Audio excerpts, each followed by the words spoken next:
Hi, this is Brian from Pre-Plan Today, and I'm going to be going over what I call the Circle of Protection checklist to go over every single element that goes into funeral pre-planning.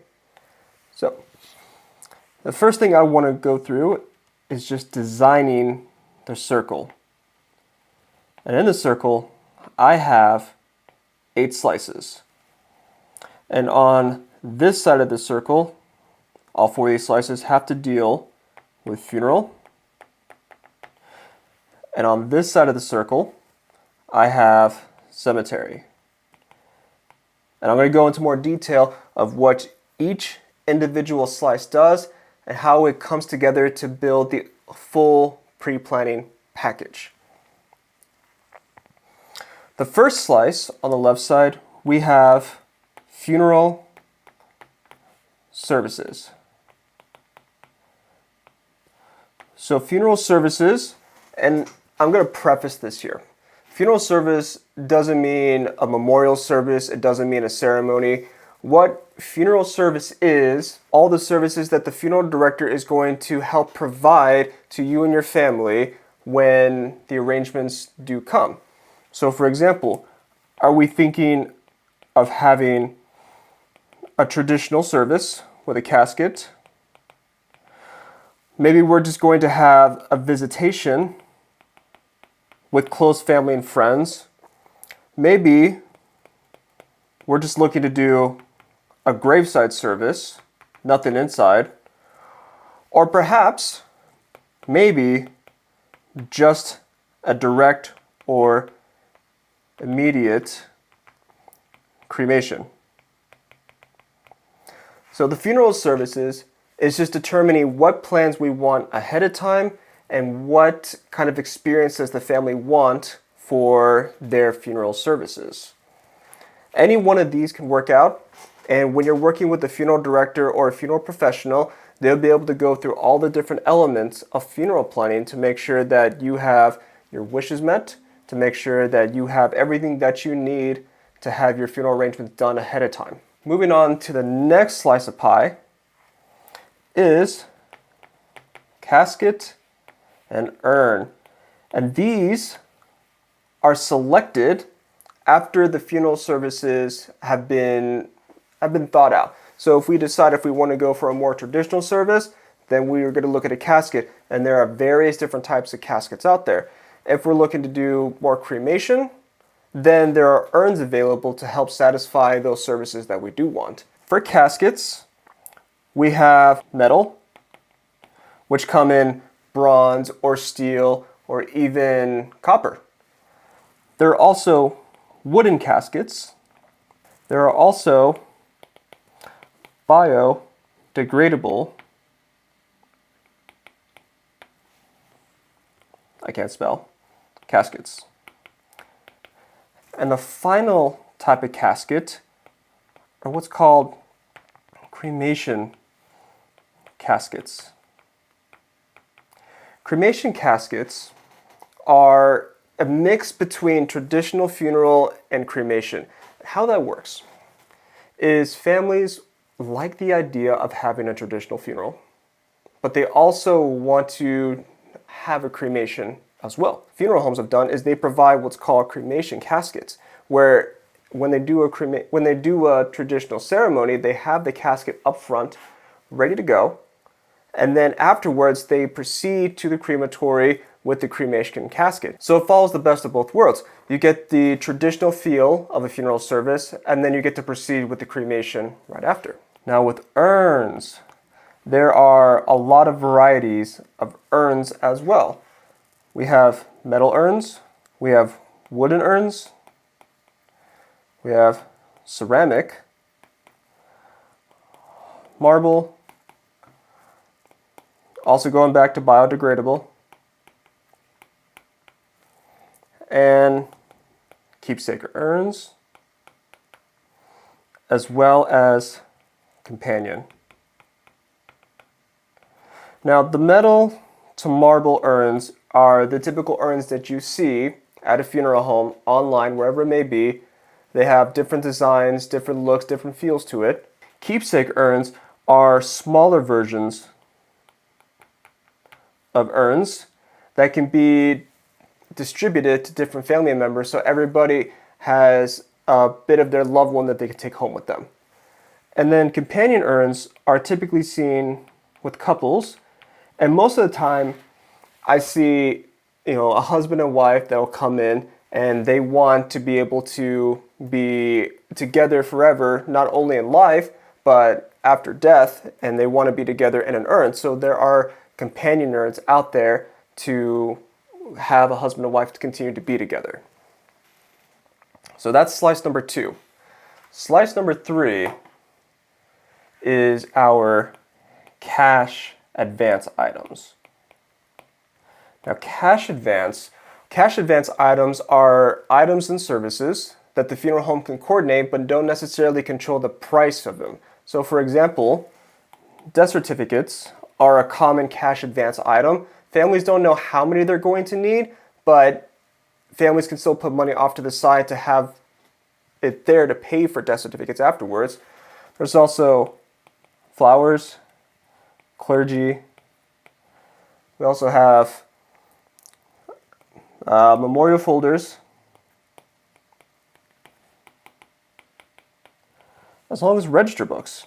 So all of these items here are something that the funeral home can go out and coordinate for the family if they don't want to go out and coordinate it themselves. If they don't want to go to their vital records and get death certificates, if they don't want to purchase flowers on their own, if they don't want to go out and get a clergy member, the cash advance item allows the funeral home to coordinate it for you. Depending on your arrangements, you can decide how much you want to put in the cash advance allowance to allow either the family members or next of kin to be able to purchase the additional items that you would want for your funeral service. And finally, the last slice on the funeral side pie is the away from home assurance. Now, the away from home assurance is one of my favorite services that funeral homes provide. And what that is, it's super protection for anywhere in the world, because this is a protection for where death happens, not when. I'm going to emphasize again, for where it could happen. With funeral homes, when you're doing your arrangements, they will have in their services that they can do local transportation. But I'm going to emphasize here on the word local. Now, let's say, for example, you decide maybe I want to go to a cruise in the Bahamas, or maybe on vacation in Hawaii, or maybe you want to see a family friend, a loved one, a sibling in another state. Where it happens, not when, but where, is what we're trying to protect here. This is super protection.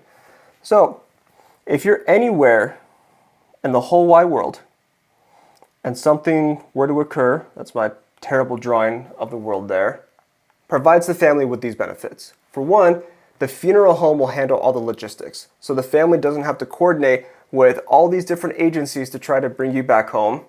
It prevents thousands of dollars in unexpected costs like airfare, working with another funeral home, doing all these unexpected items needed to bring you back home. So this is super protection for that. And then finally, it removes the burden off the family, and it gives you that peace of mind knowing that I can go anywhere in the world, and if anything happens, then I'm covered. We're going to move right on to the cemetery.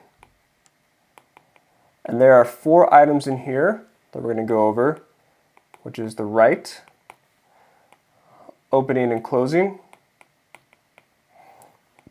a vault, and finally, headstone or marker. So let's jump right into that with rite. Now, cemetery rites, I'm going to read this off here. A right of interment is not ownership of land, it's permission granted by the cemetery to place remains in a specified space. Now, what does that mean? When you go to a cemetery, you have the right to inter anybody in that space, whether it be an in-ground burial, whether that be in a crypt, whether that be in a niche inside a columbarium, indoor, outdoor, whatever it may be. You have purchased the right to be able to inter anybody in that space. That could be yourself, that could be a loved one, a family member, whoever it may be. The cemetery will still own the property, but they're going to be the ones that are going to take care of it for you. You have the right to be able to inter anybody in the space of your choosing. That could be in-ground. That could be a crypt, which is primarily used for caskets, but urns can go inside too. There are niches, which primarily are for urns. There's also public, private, and national cemeteries. Now, national cemeteries are provided for veterans who served honorably and have been discharged honorably. And so they have been awarded the right to be interred in a national cemetery. So if you're a veteran and you're thinking about looking at a national cemetery, be on the lookout because we're going to be posting a video going more into detail between public, private, and national cemeteries. The next section is going to be the opening and closing.